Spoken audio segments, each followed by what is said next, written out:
latar belakang saya kenapa masuk Islam karena saya benci azan. Benci azan? Iya, saya nggak suka sama azan. Oh. Saya benci Islam karena saya nggak suka sama azan. Saya bilang kok kayak gini ya gitu, maksudnya tapi kan ini agamanya orang gitu. Saya nggak peduli banget, saya benci banget pokoknya. Itu sudah saya tutupin pakai bantal, kayak apa saya nggak suka gitu kan. Itu langsung merinding kayak gitu kan, langsung saya nggak mau gitu, maksudnya tapi sakit badan saya makanya menggigil gitu. Pada saat dia nyebutin selesai, itu saya bisa ngucapin bahasa Arabnya, Al-Fatihah. Masya Allah. Ya, Ustadznya nangis depan saya. Saya bilang, kenapa gitu, maksudnya kenapa saya harus apal doanya agama lain yang sebenarnya saya juga nggak mau gitu. Orang tua kita telah memberikan cintanya tanpa pamrih, yuk balas mereka dengan kebaikan abadi, yakni dengan berwakaf Al-Quran atas nama mereka. Wakaf sekarang, pahala selamanya.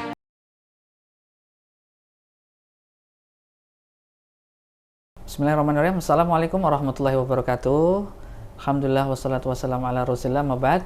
Alhamdulillah kita bertemu lagi dalam bincang-bincang bersama Mu'alaf, yang insyaallah ta'ala kita selalu menghadirkan narasumber-narasumber yang mempunyai banyak cerita yang bisa kita ambil manfaatnya, pelajarannya, dan hikmahnya. Nah, kali ini beliau adalah seorang muslimah yang Masya Allah tadi saya sedikit mendengar kisahnya yang kayaknya nih teman-teman harus tahu nih. Kita langsung sapa aja ya beliau ya. Assalamualaikum Bu. Waalaikumsalam warahmatullahi wabarakatuh. Sehat Bu? Alhamdulillah. Ya maaf nih Bu, mengundang jauh-jauh dari Tangerang ya? Bukan, Petukangan, Jakarta Selatan. Oh, Petukangan ya, maaf, Masya Allah. Ibu Siska, nama lengkapnya siapa Bu? Maria Francisca. Maria Francisca. Oh, nama muslimahnya udah ada sih? Udah. Namanya? Dia Azizah Takia. Dia? Azizah Takia. Takia. Oh, Masya Allah. Nah, Bu Dia, panggilan apa nih? Bu Siska apa? Saya lebih suka Azizah. Bu Azizah ya, Bu Azizah, Masya Allah, Bu Azizah. Bu Azizah ini waktu itu masuk Islam tahun berapa ya? Saya masuk Islam itu tahun 2002, bulan Desember. 2002? Bulan Desember. Bulan Desember, oh Masya Allah, lumayan cukup lama ya? Iya, 21, hampir 22. Iya, Masya Allah, ini mungkin jadi banyak kita bisa ceritakan nih ya, kisah-kisah yang setelah dialami setelah masuk Islam. Nah, kita pengen tahu nih Bu, Bu Azizah ini dulunya seperti apa nih di agama sebelumnya, di Katolik ya? Iya. Nah, seperti apa sih Bu Azizah dulu? Katoliknya lumayan taat. Aktif, lumayan taat gitu. Dan latar belakang saya kenapa masuk Islam karena saya benci azan. Benci azan? Iya, saya nggak suka sama azan. Saya benci Islam karena saya nggak suka sama azan. Karena waktu itu kalau gereja Katolik itu kalau misa di daerah saya waktu itu di Bogor, itu misa itu kan jam 5 sore. Jadi pada saat misa itu kan biasanya ada lonceng bunyi untuk mulai ibadah gitu. Nah, nanti di sekitar jam 6 itu kan ada kedengaran suara azan juga kan. Nah, kita tuh kalau ada suara azan gitu ya ibadahnya juga keganggu gitu. Dan saya juga ngerasa risih gitu. Ngapain sih mau doa aja harus dipanggil-panggil gitu. Yang pakai speaker kenceng teriaknya kayak gitu.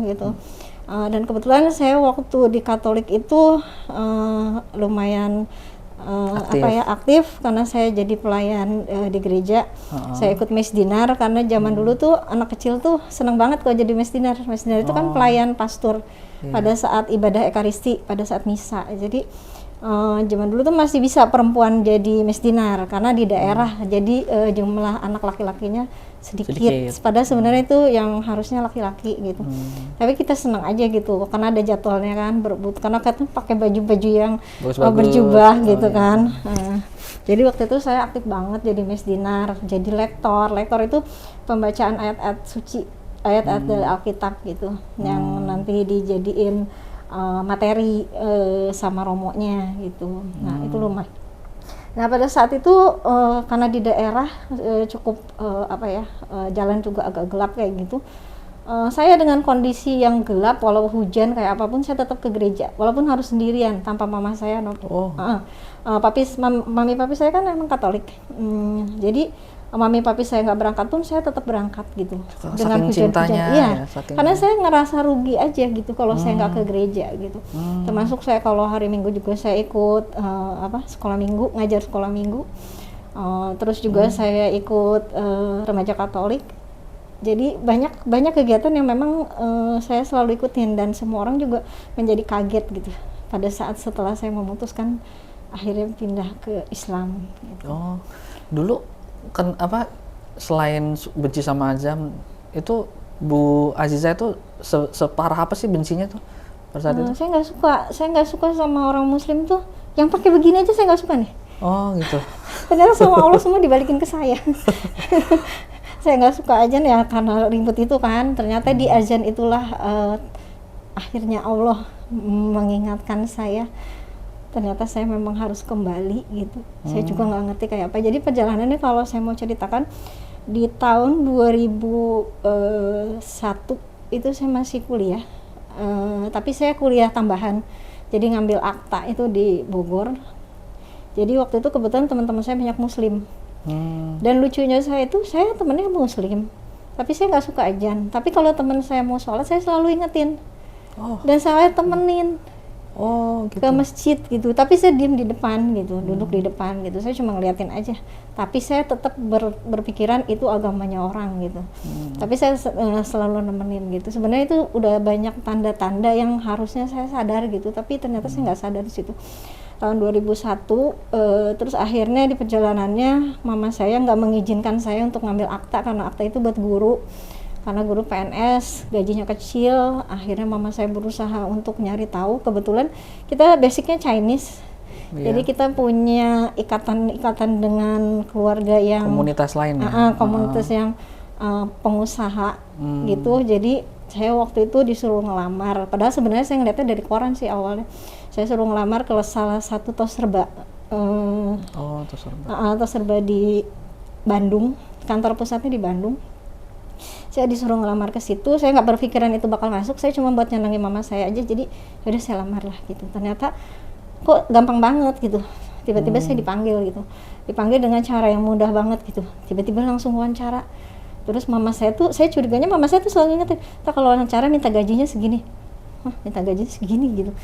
Kan nggak segampang itu gitu, tapi benar pas wawancara itu saya minta angka segitu tuh, orang yang wawancara tuh langsung bilang ya oke gitu. Kan kaget saya, terus udah gitu, iya nanti saya kasih tahu tante kamu gitu kan. Keceplosan gitu dianya, tante saya gitu kan, saya jadi curiga tuh. Ternyata memang itu ada kedekatan, yang punyanya atau serba itu masih iparan sama tante saya. Gitu. Dan itu semua di dalam perusahaan itu untuk level atas itu semua beragama Katolik. Ya, jadi mereka ngambil dari kedekatan dari teman-teman gereja kayak gitu. Sampai sekarang ya itu? Sampai sekarang. Kenapa mereka ngambil itu? Karena mereka ngelihatnya kedisiplinan sama loyalitas dan kejujuran. Mereka lihat 3 itu. Karena mayoritas Chinese. Mayoritas Chinese. Akhirnya saya training di Bandung, tapi ternyata saya harus ditempatkan di satu kota di Cirebon. Cirebon. Nggak apa-apa ya, saya buka aja. Kan itu buat inspirasi juga semuanya. Saya ditempatkan di Cirebon tahun 2001. Saya berangkat ke sana dengan posisi yang sebenarnya saya pengennya dari bawah. Tapi ternyata dari pihak manajemennya nggak ngasih. Akhirnya saya ditaruhlah di staf keuangan 1. Jadi staf keuangan 1 tuh posisinya membawahi banyak ADM. Dan kebetulan pas saya nyampe ke sana, ADM saya udah tua-tua. Saya kaget banget tuh, aduh, kok tua-tua gitu, sedangkan saya masih muda gitu kan. Waktu itu kan masih sekitar umur 24. Akhirnya sudahlah, di perjalanannya saya berangkatlah ke Cirebon, saya kerja di sana. Saya tetap masih nggak begitu suka dengan orang-orang Muslim. Jadi walaupun anak buah saya waktu itu maksudnya anak buah saya langsung cuma Muslim semuanya gitu kan, saya tetap nggak suka. Apalagi saya namanya azan, saya selalu menghindari azan. Ngelarang sholat nggak? Ngelarang mereka sholat nggak? Kalau ngelarang sholat nggak. Tapi terus akhirnya berjalan waktu ya kayak biasa, kerja kayak biasa. Cuman kan tahu sendiri ya kalau di lingkungan Chinese itu kan kerjanya luar biasa. Iya, Jadi disiplin segala macam. ya pulang kerja juga pasti ngelewatin waktu jam kerja kan. Iya. Jadi saya tuh selalu pulang tuh jam 8 malam. Jadi kalau namanya ke rumah tuh saya nggak pernah ngerasain pulang sore gitu. Tapi ada waktu yang Allah tuh kayaknya rindu sama saya. Jadi saat itu tuh saya pulang jam 5 sore. Karena kondisi saya lagi nggak fit gitu. Pulang jam 5 sore sampai kosan, saya kos waktu itu. Di sana saya tuh ngedengerin azan maghrib. Tapi di azan maghrib itu badan saya tambah sakit. Di masjid atau di rumah? Di rumah. Karena kondisi kan saya lagi memang nggak fit kan. Tapi pas ngedengerin azan maghrib tuh saya kayak tambah sakit. Saya ketakutan kayak yang, aduh ini apa sih gitu. Saya bilang kok kayak gini ya gitu, maksudnya tapi kan ini agamanya orang gitu. Saya nggak peduli banget, saya benci banget pokoknya. Itu sudah saya tutupin pakai bantal kayak apa, saya nggak suka gitu kan. Itu langsung merinding kayak gitu kan, langsung saya nggak mau gitu, maksudnya tapi sakit badan saya makanya menggigil gitu. Akhirnya udahlah lewat gitu. Terus saya bilang ini kenapa ya? Saya dengerin azan Isya gitu kan deket ya masjidnya dari kosan saya. Pas azan Isya enggak, saya nggak ngerasain apa-apa. Kayak biasa lagi aja gitu.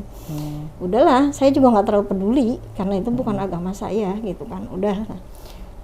Terus beberapa lama kemudian, sekitar sebulan lah ya, saya akhirnya pulang lagi jam segitu. Dan saya ngedenger itu lagi. Kumat lagi. Saya menggigil, saya ketakutan. Pokoknya gak enak deh badan saya. Saya bilang ini apa ada setannya gitu maksudnya. Tapi kenapa harus azan maghrib gitu. Dari situ saya baru sadar, oh iya saya benci banget sama azan maghrib pada saat dulu saya ibadah Ekaristi gitu. Saya nggak suka gitu. Tapi nggak tahu Allah tuh kasih itu gitu. Udah akhirnya saya udah nggak peduli. Saya dipanggil sama ibu kos kenapa nggak keluar gitu. Saya bilang saya nggak enak badan gitu kan. Terus saya ceritain lah itu. Akhirnya saya ngomong sama ibu kos, kata ibu kosnya tanya aja sama Pak Ustadz gitu kan. Enggak saya bilang siapa Pak Ustadz gitu kan. Saya kan ngerasa nggak mau gitu kan. Nggak ada kepentingan juga. Saya bilang. Terus kata enggak tanya aja, katanya kenapa bisa pas pada saat azan maghrib itu kenapa jadi sakit gitu kan. Enggak, ternyata diam-diam si ibu kosnya tuh nanya sama ustadz yang biasa ngajarin anaknya ngaji gitu. Akhirnya saya diketemuin sama ustadz itu. Terus kata ustadz itu, coba ya mbak lebih tenang hatinya, coba dibuka hatinya, jangan benci gitu kan. Iya gitu, cuman iya tapi sekedar omongan aja, tapi tetap dalam hati saya nggak. Akhirnya kata ustadznya, kalau mbak mau ini lagi sama saya nggak apa-apa, maksudnya cerita gitu. Itu tuh hidayah gitu kan. Terus saya bilang saya nggak ngerti hidayah apa, saya bilang gitu kan. Ya udah kita coba lagi aja, katanya nanti mbak coba tantangin lagi di azan maghrib lagi gitu. Jadi saya suruh nantangin azan maghrib itu. Terus saya kayak orang gila malah. Pas saya tantangin malah saya tambah ini. Terus kata ustadznya gini, ya udah coba pelajarin dulu Islam itu apa, katanya gitu kan. Terus saya bilang ya nanti gitu kan, tapi saya rada-rada cuek gitu kan. Oh ya nanti. Terus, tapi di satu sisi tuh saya ada rasa penasaran yang tinggi gitu. Saya pelan-pelan nyoba nyari tahu ke Gramedia karena kebetulan dekat dari kosan. Tapi karena saya malu waktu itu kan nggak pakai jilbab juga, masih pakai pakaian yang jahiliyah banget gitu. Saya nyoba nyari tahu Islam tuh apa ya gitu kan. Islam tuh gini gitu. Akhirnya saya tuh Islam tuh yang saya tahu pertama kali Islam tuh singkatan dari Isya subuh. Saya cuma taunya kan itu gitu kan. Terus akhirnya ya udah saya coba baca gitu kan, coba baca, tapi saya masih penasaran kenapa ya kok ada ketemu cerita di situ Nabi Isa itu ada di dalam Al-Quran gitu. Nabi Isa tuh kan Yesus gitu kan. Kok bisa ya ada di dalam Al-Quran ya gitu. Terus Bunda Maria ada juga dalam Al-Quran, Siti Maryam gitu kan. Ini tuh sebenarnya apa ya? Maksudnya kok nyambung gitu.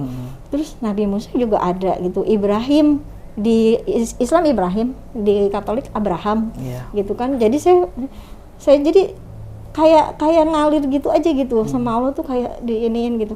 Akhirnya udah saya coba-coba cari tahu, tapi saya masih nggak percaya. Jadi saya kebetulan di rumah juga ada Alkitab, di kosan.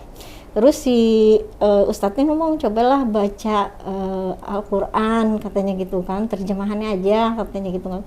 Saya bilang saya nggak bisa bahasa Arab, nggak apa-apa terjemahannya aja. Jadi saya bacalah. Jadi saya tuh baca Al-Quran terjemahannya dari Al-Baqarah sampai terakhir itu saya baca. Masya Allah. Saya baca terus akhirnya saya bilang, oh maksudnya ini ya, oh ini oh wah, harusnya Nabi Muhammad ada dong di dalam Alkitab gitu kan. Jadi saya nyoba cari tahu lagi kan, karena Alkitab terbagi dua, Perjanjian Lama dan Perjanjian Baru. Kalau misalnya di Perjanjian Baru kayaknya nggak mungkin, karena itu kan sebenarnya seperti hadis. Jadi isinya itu kan tentang murid-murid Yesus yang setiap hari dengan Yesus kan. Jadi kesehariannya dia tulis di Perjanjian Baru itu, karena kan di dalam situ kan suratnya itu kan ada Yohanes, Markus, Matius ya kan, Paulus kan ada di situ. Saya coba cari di Perjanjian Lama gitu kan, di Kitab Wahyu, di Kitab Wahyu itu kan terakhir sebelum pindah ke Perjanjian Baru kan.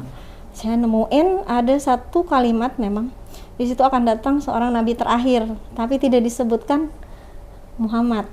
Jadi nggak ada nama Muhammadnya. Tapi saya juga nggak tahu tuh itu benar apa enggak, karena Alkitab itu kan bermacam-macam versinya banyak banget gitu kan, dan saya juga nggak pernah tahu aslinya secara bahasa Yunaninya juga saya nggak tahu gitu kan. Ya udahlah, terus akhirnya saya penasaran tuh, akhirnya saya nanya lagi kan sama si ustadz itu. Ustadznya, terus saya nanya, Ustadz saya mau nanya nih, saya bilang gitu kan, ini kalau dilihat-lihat kayaknya ada garis, ada benang merahnya. Ada benang merahnya nih, kayaknya bakalan ngelurus nih, mirip nih, saya bilang sama dia. Saya mau tahu deh ini doa inti yang ada di Islam. Kalau di Katolik itu kan ada doa yang selalu kita bawa, berdoa Bapa Kami. Tapi kalau di Islam ada nggak doa itu gitu kan? Terus kata ustadznya, di Islam ada namanya Al-Fatihah. Terus saya bilang, tapi nggak ada bahasa Indonesianya ya Ustadz itu kan. Kan saya masih saya polos gitu. Saya memang nggak ngerti apa-apa, jadi saya mau taunya secara bahasa Indonesia gitu.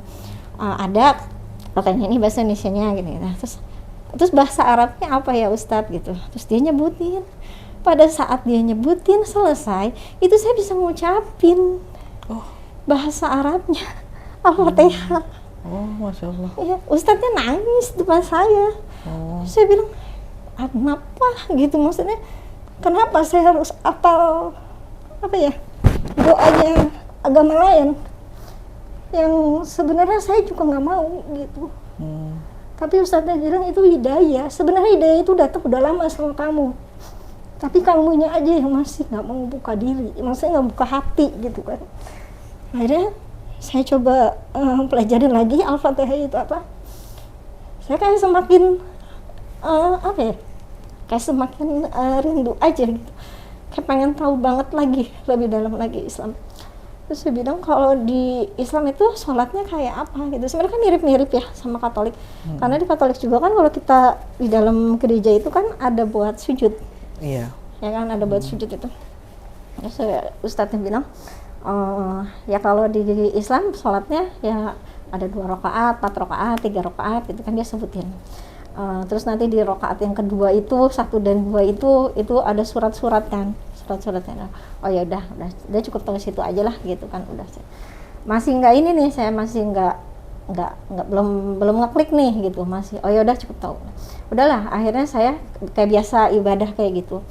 Nah, satu ketemu saya pas pulang ke Bogor, kebetulan saya ke gereja di kota Bogornya, bukan di rumah saya. Ada acara pengakuan dosa. Saya memang harus ngaku dosa hari itu. Pengakuan dosa itu kan kalau kita dosanya banyak kan kita dihukum tuh sama romonya kan, suruh Bapa Kami 20 kali lah, Salam Maria berapa kali gitu. Akhirnya udah ngaku dosa, tapi kan emang kan kalau ngaku dosa itu kan pastor nggak kelihatan ya, ketutupan bilik itu kan. Nah, tapi saya tahu pastor ini siapa gitu, saya tahu.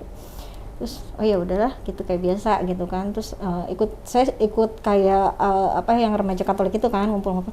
Nah pas hari berapa ya, nggak lama sih ya, sekitar ada 1 bulan lah, teman saya cerita ada gosip katanya gitu. Kenapa? Saya bilang gitu, tahu nggak Romonya ini, maksudnya si pastor itu, karena kan panggilnya Romo, itu katanya ngehamilin teman kita, maksudnya teman-teman kita yang biasa ke gereja gitu. Ya Allah. Terus saya bilang nggak mungkin, saya bilang gitu kan. Kan dia kan pastor, maksudnya kan kayaknya nggak mungkin deh gitu, maksudnya coba liatin aja, nanti juga pasti dipindah gitu. Emang kan kalau ada hal kayak gitu kan ditutup rapat kan, maksudnya nggak dibuka ke jemaat juga nggak. Terus benar ternyata pada saat itu si pastornya itu mutasi katanya. Jadi udah nggak di paroki saya lagi gitu, pindah gitu. Tapi ternyata pas sudah lambat laun akhirnya kita tahu ternyata dia nikah sama yang teman saya itu gitu. Oh ternyata benar. Semakinlah saya kemana sih, kan pastor ya gitu, maksudnya kok kayak gitu. Terus ya kita juga bodoh, yang apa ya ngaku dosa sama manusia dosa. Gitu kan, dia sendiri kan berbuat dosa gitu. Udahlah kayak biasa, udahlah nggak terlalu ambil pusing gitu kan. Nah sebenarnya pada masa-masa itu pun saya sebenarnya banyak sering nanya sama mami saya, terutama pada saat perayaan Jumat Agung itu kan ada arak-arakan kayak gitu kan. Saya nanya sama mami saya, kenapa sih harus arak-arakan, terus kenapa sih itu salibnya harus diarak-arak gitu, terus kita harus nyembah gitu. Terus pada saat harus cium kaki yang disalib itu, saya tuh sebenarnya nggak mau gitu. Kenapa saya harus nyium kaki itu gitu? Itu tuh siapa gitu? Maksudnya bukan Tuhan kan gitu. Maksudnya saya tuh memang udah cukup ragu maksudnya dengan ibadah-ibadah kayak gitu. Terus ada Minggu Palem, ada Rabu Abu yang kita dikasih tanda di jidat dari abu yang dibakar palemnya itu. Saya tuh udah banyak pertanyaan-pertanyaan ke mami saya, cuma mami saya kan cuma bilang udah pokoknya kamu jalanin aja gitu kan. Terus akhirnya saya jadi kepikiran dengan omongan nenek saya. Kebetulan nenek saya dari papi saya itu muslim.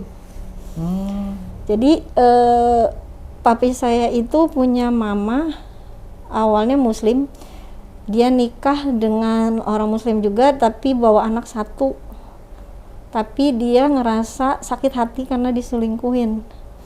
Jadi si nenek saya itu diselingkuhin dengan suaminya, akhirnya ditinggalin begitu aja dengan bawa anak 1. Terus ketemulah, jadi ini saya flashback kenapa akhirnya saya kenapa jadi muslim gitu. Ternyata kata papi saya dulu cerita, nenek saya itu waktu nikah sama engkong saya, kakek saya, itu udah janda punya anak 1. Kebetulan kakek saya pedagang, jadi datang ke Bogor itu memang dari Cina, dari keluarganya, tapi dia waktu datang ke Bogor masih kecil gitu. Terus akhirnya nikahlah sama kakek saya, dan lucunya lagi kakek saya Konghucu. Nenek saya karena dia sakit hati dengan Islam, dia pindah ke Katolik. Oh gitu. Katolik. Nah itu cikal bakal kenapa kita akhirnya jadi Katolik.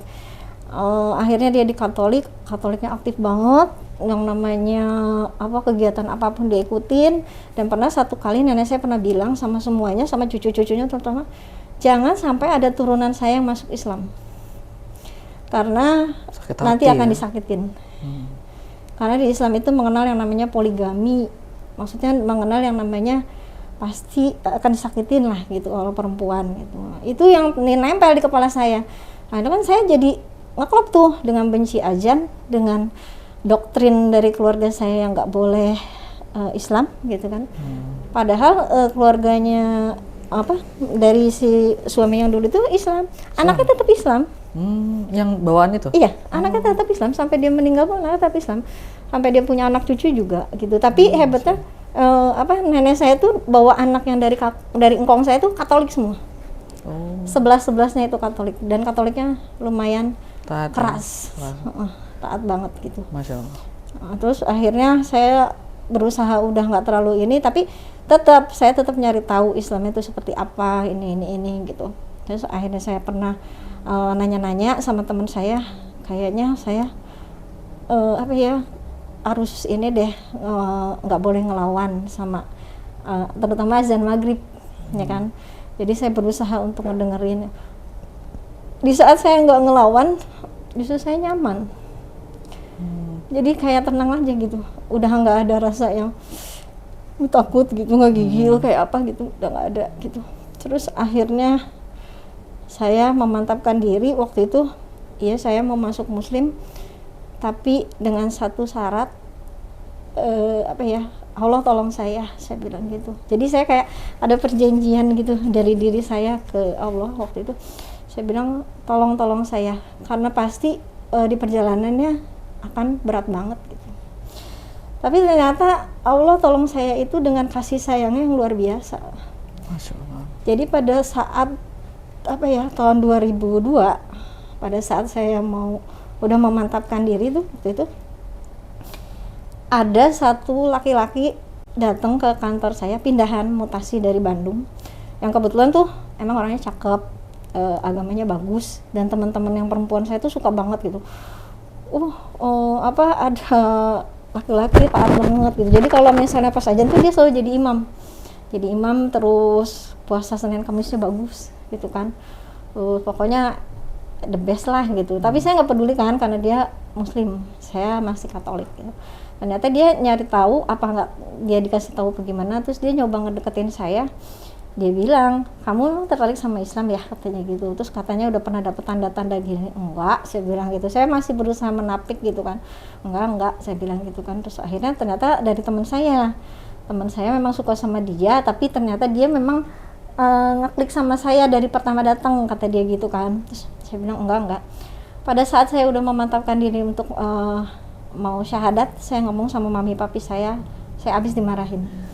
Mau ngapain kamu pindah ke sana tuh bukan jadi seneng, bakalan susah hidup kamu. Lihat tuh nenek kamu dulu gimana gini, lihatlah gini. Terus dia gitu, Islam tuh teroris gitu, Islam tuh pokoknya sadis lah gitu kan. Ya udah, saya bilang saya kan udah besar, jadi saya minta didoain aja, karena saya juga nggak bisa banyak cerita kenapa latar belakang saya sampai istilahnya memutuskan untuk itu. Saya bilang gitu kan. Kata mami papi saya, udah terserah, itu jalannya kamu, tapi udah nggak usah pulang gitu kan. Oh, udah digituin ya? Iya, dari awal udah dikasih tahu, udah nggak usah pulang. Nah, sebelum dilanjutin, ini disclaimer dulu ya buat teman-teman sahabat wakaf. Kenapa Bu Azizah ini pakai masker ini karena permintaan beliau ya, request. Jadi karena beliau tuh ingin ceritanya, kisahnya yang ingin diambil hikmahnya ya. Mukanya nggak usah diinget lah gitu, barangkali. Ini juga permintaan juga dari suami beliau yang kita juga harus ya menghormati, ya menjaga keinginan beliau. Baik, Bu Azizah tadi gimana? Menarik nih, setelah panjang sekali ya saya dengar tadi ya, banyak yang mesti kita kulik-kulik. Setelah mengenal Islam, kemudian tertarik, kemudian terjadi tarik ya, kalau bisa kita bilang tarik ulur hidayah itu, yang akhirnya Bu Azizah ini melepaskan, berserah diri sebagaimana Muslim Islam itu artinya berserah diri. Ya udah, ya Allah, inilah saya gitu kan. Nah kemudian memberanikan diri masuk Islam, minta izin dan sebagainya. Kemudian apa yang terjadi tuh? Setelah itu saya memberanikan diri untuk mengucapkan syahadat dengan minta tolong sama teman-teman saya di kantor yang Muslim. Ya kebetulan ada store manager saya baik banget. Waktu itu namanya Pak Wawan, itu baik banget deh. Saya punya utang budi banget sama beliau karena dia selalu nemenin saya. Toserba itu maksudnya? Iya, Toserba. Terus? Mau disebutin? Enggak, terserah. Enggak usah ya. Pokoknya ada satu Toserba yang terkenal di Cirebon, yang emang orang juga tahu itu lumayan istilahnya Katolik banget gitu. Nah pada saat itu saya ngomong sama beliau, terus beliau malah dukung gitu, malah ditemenin juga sama teman visual saya. Teman visual tuh jadi sama-sama staff tapi dia bagian yang gambar gitu loh kan. Di itu Toserba itu akhirnya dibantuin, dia temannya sama dia. Terus ada satu perempuan juga tim audit. Ternyata tim audit itu temennya laki-laki yang waktu itu disenengin sama yang lain itu, yang mutasian itu, yang baru datang dari Bandung. Oh itu. Akhirnya datang situ, terus saya ke masjid, salah satu masjid di Cirebon yang cukup besar di alun-alun. memang sih masjid itu luar biasa buat saya, karena dengan datang ke situ tuh saya selalu nyaman. Dan setelah itu pun setiap ada masalah saya selalu larinya ke masjid itu. Oh, walaupun seorang Katolik. Enggak, pada saat nanti ada cerita lagi setelah gitu ya? itu. Karena setelah itu ternyata perjalanan hidup saya menjadi perjalanan hidup yang cukup jet coaster. Oh gitu ya? Bukan yang adem ayam seperti sebelumnya gitu. Itu luar biasa. Jadi pada saat itu saya udah ngomong sama ustadz di sana. Ustadznya cuma bilang satu, kamu udah siap katanya. Kalau mu'alaf itu setelah kita ngucapin syahadat itu masalahnya akan dimulai dari situ dan tidak akan berhenti sampai kamu menutup mata. Jadi kamu harus sudah siap. Karena masalah itu pasti akan batang bertubi-tubi gitu. Insya Allah saya siap, saya bilang. Nah pada saat udah saya ngucapin itu, ternyata laki-laki itu ada. Yang imam? Yeah. Dia ada di situ, dia jadi saksi, ternyata tanda tangan di atas sertifikat sertifikat mu'alaf saya. Termasuk dia ngasih nama saya yang sekarang. Oh. Dia nyebutin kenapa namanya dia Aziza Takia, karena dia pengen nanti akhirnya saya terus bertakwa. Karena ada kalimat takia di belakangnya. Tapi saya kan nggak ngerti maksudnya dia apa. Ternyata pada saat udah itu, saya habis itu kan mandi ya, saya sholat gitu kan. Terus dia bilang, kamu kan belum belajar sholat, dia bilang gitu. Saya bantuin jas sholat. Terus tapi jauh jaraknya, jadi dia di sana, saya di sini gitu. Karena kan saya nggak mau juga, dia kan bukan muhrim saya kan. Iya. Jadi saya waktu itu ngikutin itu, doanya nanti apalin ini ya gitu. Tapi sementara pakai itu aja dulu, pakai buku. Jadi dia nyiapin, dikasih buku sama dianya, buku-buku yang memang saya dari awal gitu belajar sholat gimana, wudu gimana, itu gimana. Akhirnya saya belajar aja. Dan luar biasanya Allah buat saya, pada saat dia ngajarin itu satu kali saya langsung bisa. Wah, Masya Allah. Jadi emang sebenarnya banyak tanda-tanda yang Allah tuh sayang banget sama saya gitu. Apa ya, kamu tuh udah lama saya ingetin gitu, buat pulang gitu. Tapi saya masih ngelawan terus gitu. Dari mulai Al-Fatihah yang saya langsung hafal, terus pada saat saya sholat diajarin satu kali saya langsung bisa gitu. Itu tuh udah, bahasa itu luar Buat apa? Ya dengan cara apa lagi gitu. Iya, maksudnya Allah tuh nanya jangan cara apa lagi sih, saya meyakinkan kamu gitu. Akhirnya bisalah saya sholat gitu kan. Tapi dari situ ada muncul satu masalah yang cukup saya kaget juga sih memang. Maksudnya kan itu saya ngucapin tuh jam 11 ya, 11 siang. Jadi saya sholat zuhur kan yang di masjid itu kan.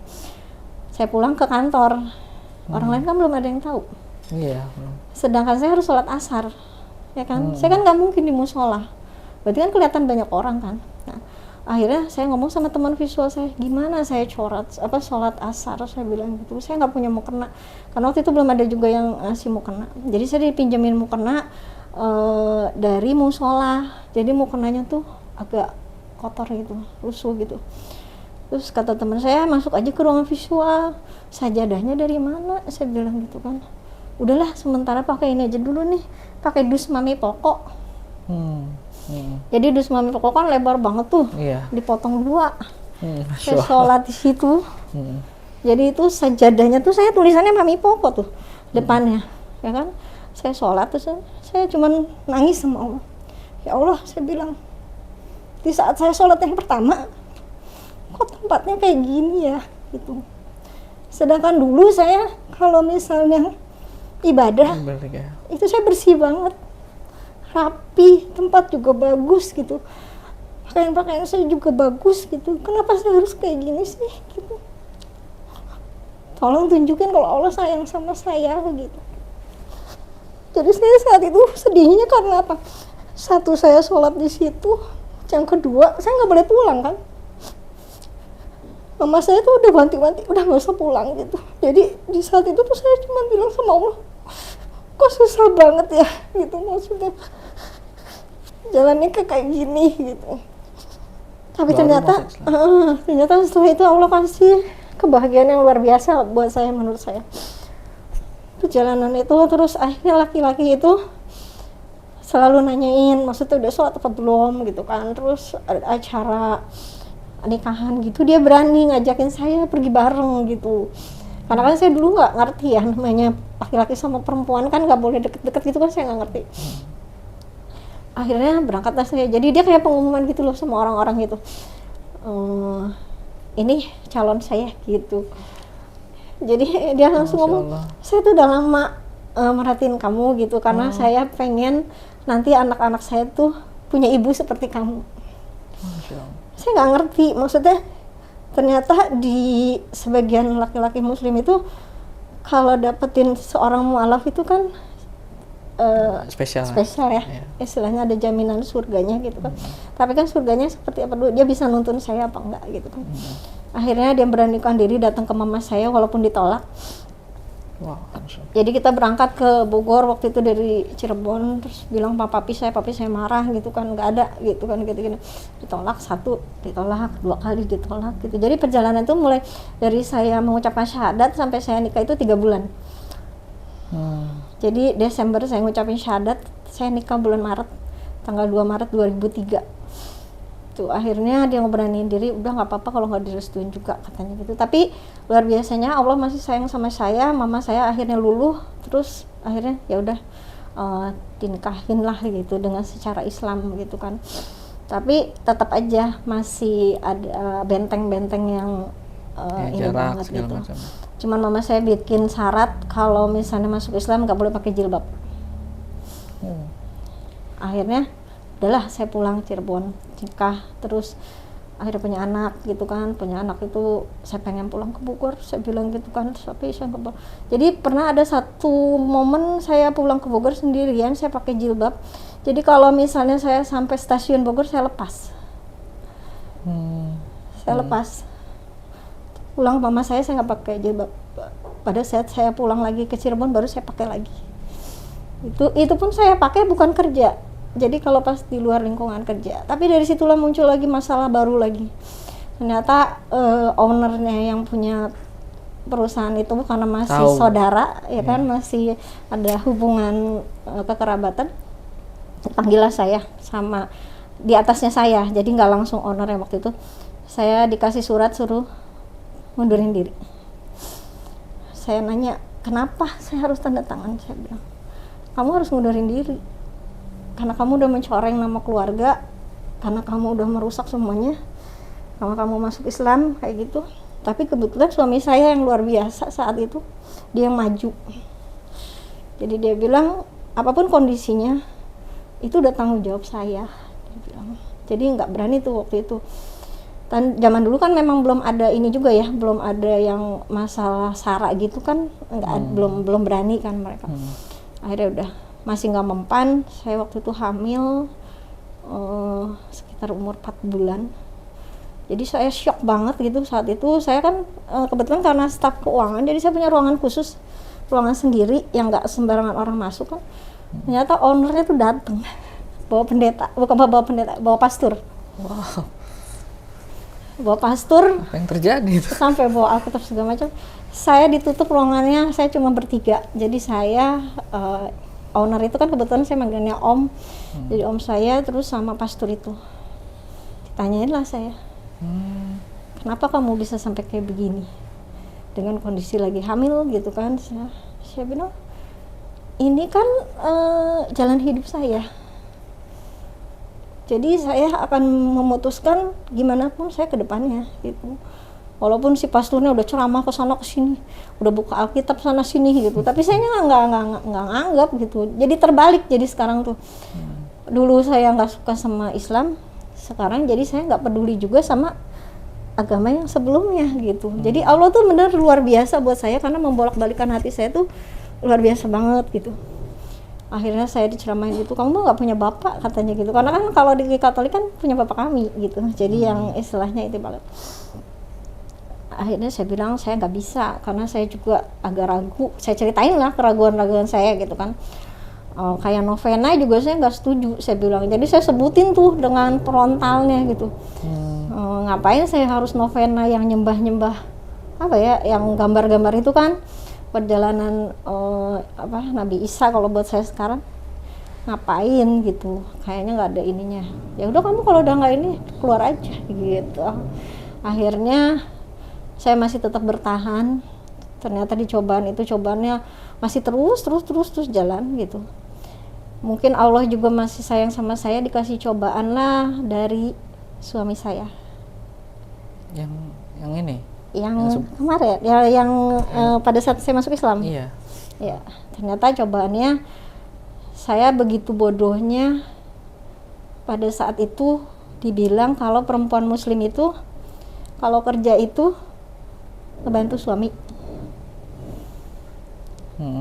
Jadi semua yang jadi gaji saya nggak pernah nerima. Dan namanya istri itu harus taat sama suami. Kebetulan kita satu kantor, dia tim audit, saya staf keuangan.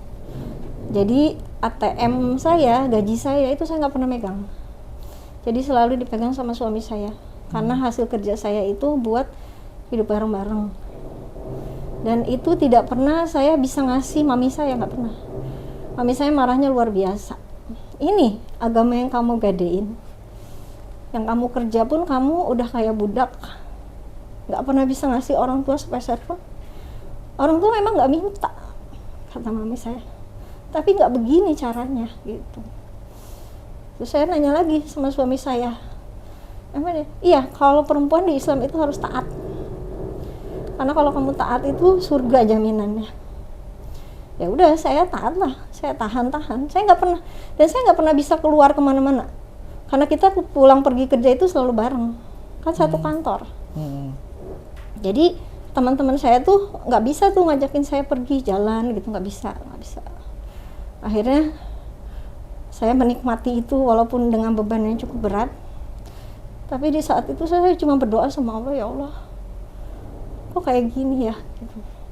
Tapi karena saya ngeliat anak-anak, jadi saya rada luluh lagi gitu. Ya udahlah, mungkin memang udah kayak gitu. Jadi setiap gajian itu memang saya nggak pernah pegang. Ada satu momen akhirnya saya harus resign. Jadi anak saya yang kedua, yang pertama itu sebenarnya udah cukup bagus didikannya, karena saya punya pembantu itu dari pertama anak saya lahir sampai anak saya umur 7 tahun itu dia baru mau keluar karena nikah gitu. Tapi anak saya yang pertama itu waktu itu juara hafalan surah-surah pendek. Padahal saya nggak pernah ngajarin, yang ngajarin itu pembantu. Masya Allah. Dan pembantu saya luar biasa. Anak-anak saya dibentuk sama dia sedemikian rupa, istilahnya Islamnya dikuatin gitu. Karena tahu dia sayanya kerja, dan saya memang punya basic yang istilahnya mu'alaf yang nggak punya kekuatan untuk belajar lebih gitu. Karena kan memang saya kerja gitu. Terus saya waktu itu nanya sama suami saya, emang kalau di muslim tuh perempuan gimana sih? Saya bilang gitu kan. Ya udah harus nurut, yang penting bisa sholat gini. Terus tiap hari saya diajar ngaji ceritanya.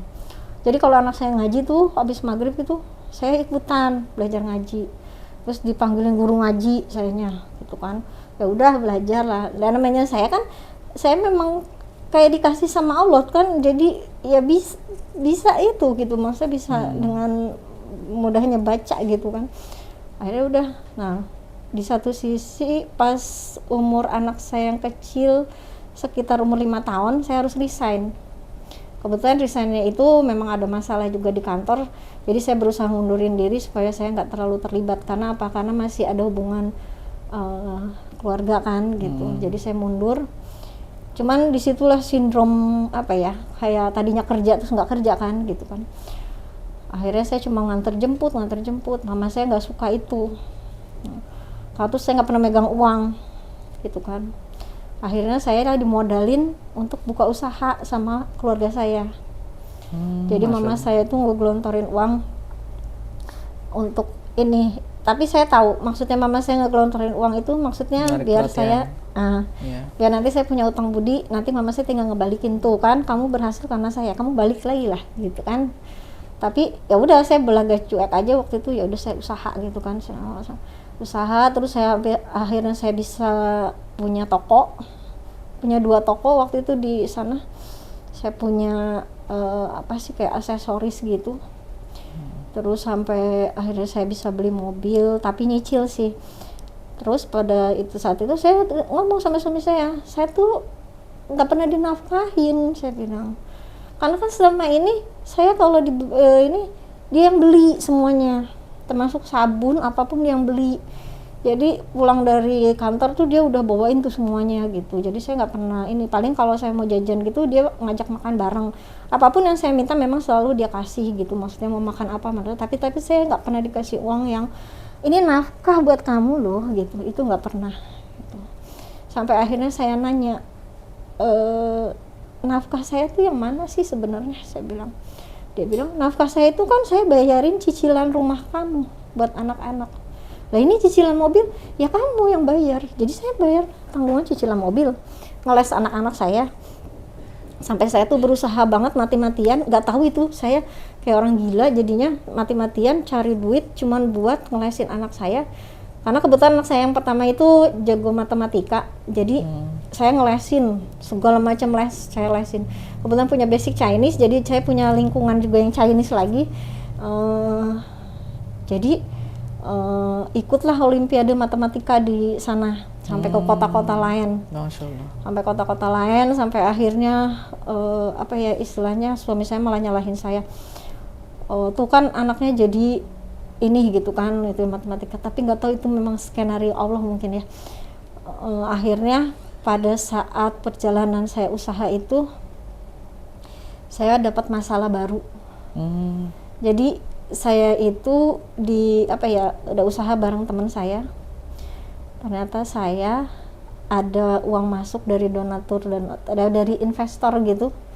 Nah, akhirnya mandek di tengah jalan.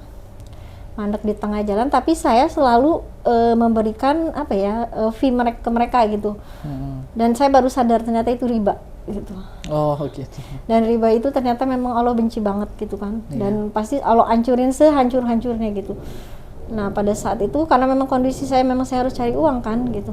Akhirnya berurusanlah sama investor itu kan. Sampai akhirnya saya divonis harus ngegantiin uang 1,8 M.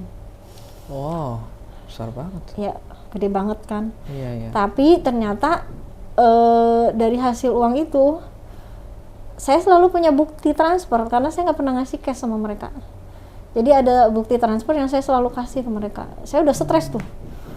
Waduh, 1,8 M gitu kan. Terus akhirnya suami saya juga marah gitu kan. Kamu tuh begini gitu kan.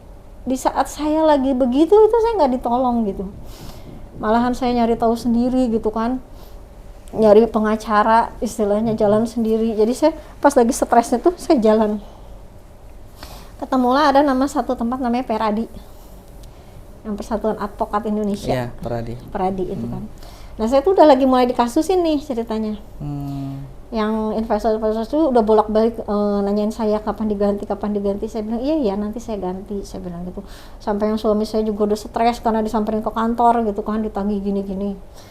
Akhirnya sama adik saya, ya udah cari aja pengacara katanya gitu. Tapi di perjalanannya mungkin dia nggak kuat kan, suami saya nggak kuat.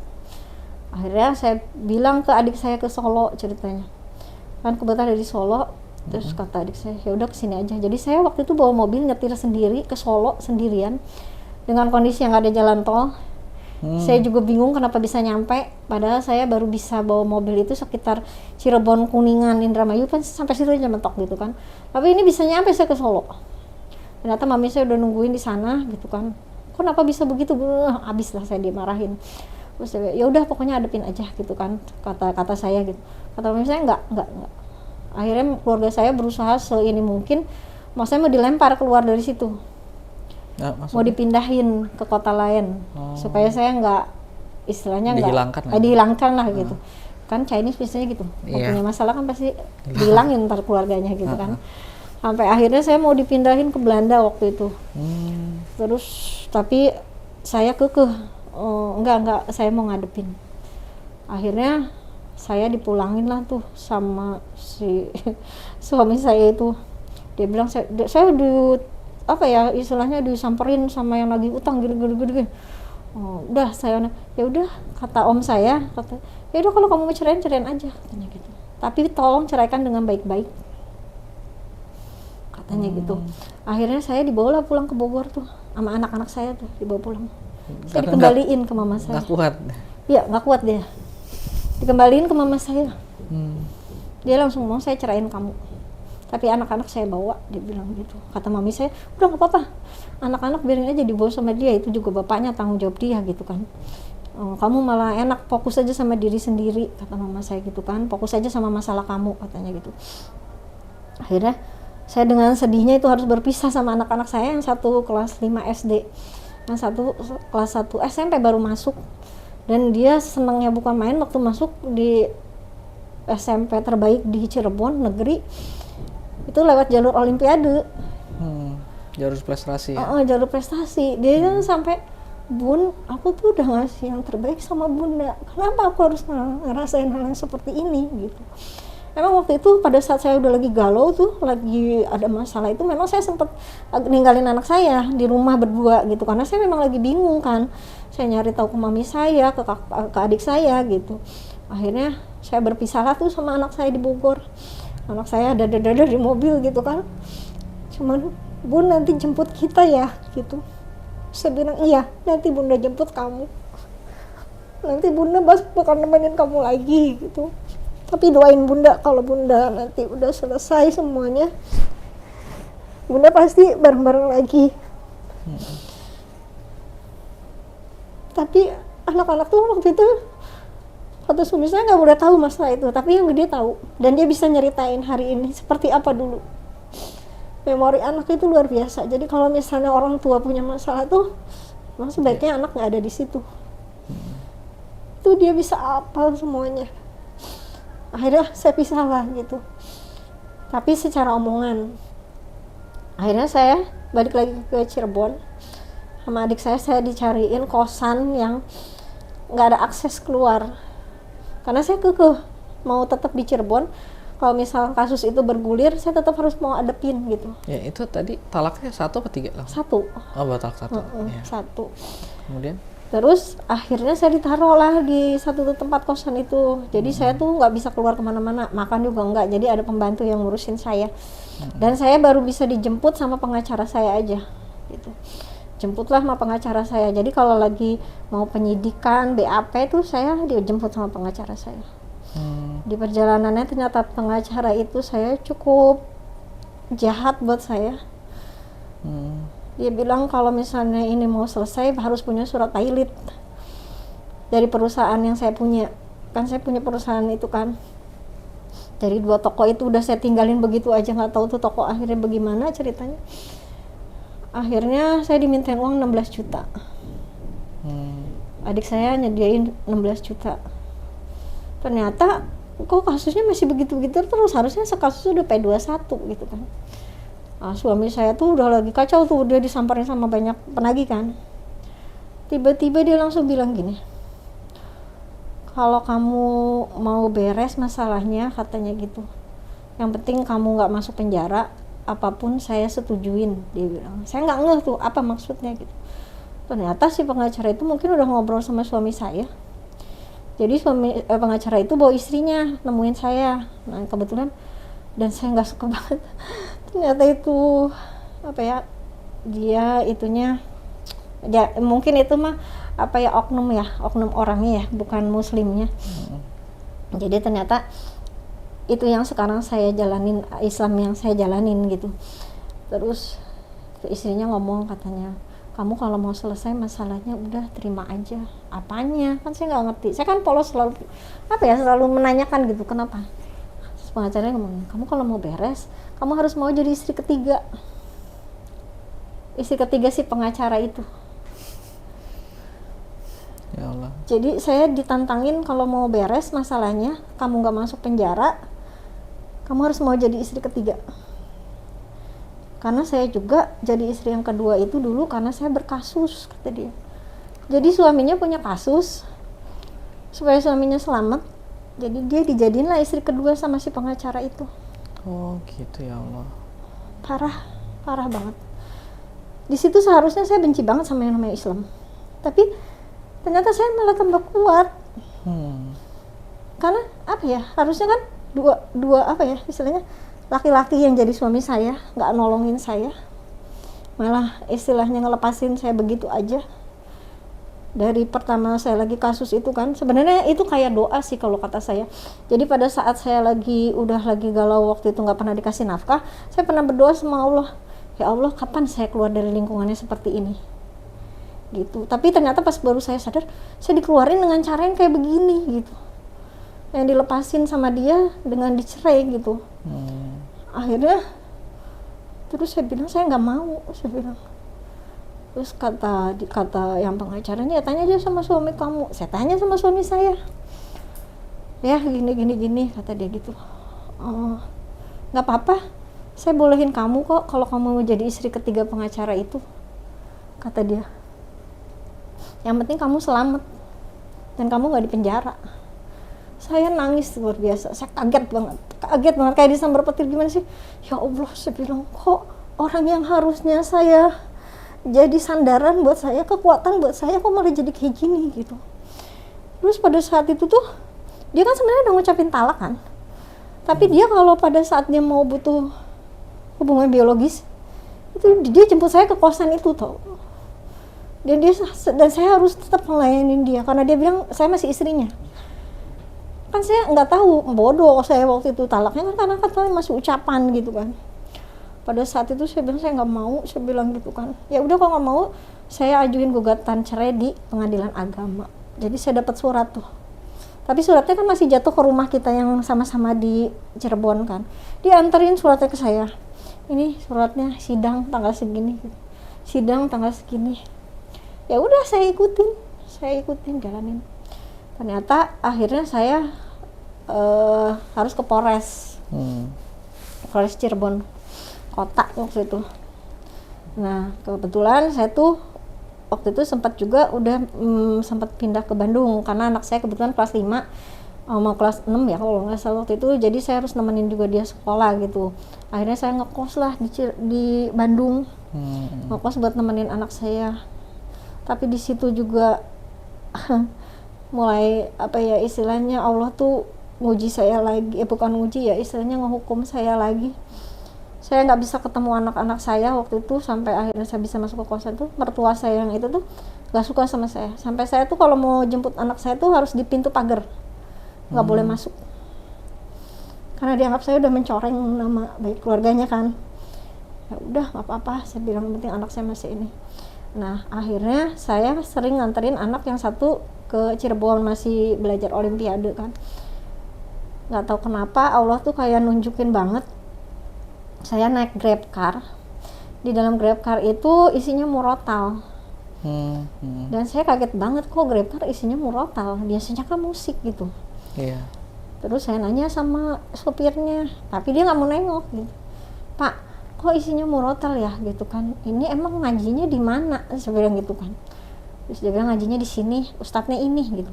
To the point aja dia gitu, karena dia mungkin emang salah, jadi kayak ngejaga jarak banget gitu.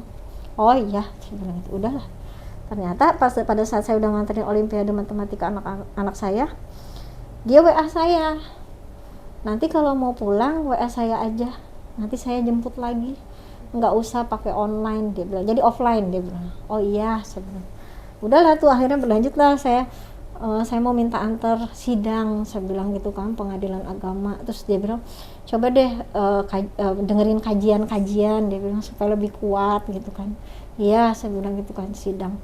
Ternyata pas di sidang itu, jadi saya dua tempat tuh. Saya sidang ke pengadilan agama dan saya ke bikin BAP, bolak-balik bikin BAP gitu kan. Nah pada saat saya di kosan, karena saya nggak ada kegiatan, jadi saya tuh kerjaannya ya cuman sholat, puasa. Masya Allah. Dan saya cuman itu cara saya ngedeketin. Sampai saya di tahajud saya nangis sama Allah. Ya Allah tolong saya bilang, cobaan saya berat banget.